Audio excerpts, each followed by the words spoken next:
Здравствуйте, прекрасный экипаж.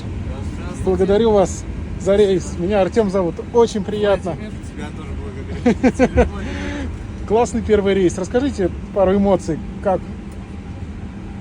Москва, Шереметьево. Да, как летелось? Очень приятно. Хорошо встретили, празднично, с цветами. Был очень удивлен. Еще водяная арка ж была. Да, еще водяная арка была тоже очень. Я первый раз. О, я вас от всей души поздравляю. Спасибо большое. Я благодарю вас за этот отличный рейс. Спасибо вам. И спасибо авиакомпании Центрум Эйр. Очень было круто. Спасибо. Спасибо. Всегда вам красивого неба. Удачи вам во всем. Выбирайте нас всегда. Хорошо, до свидания. Спасибо.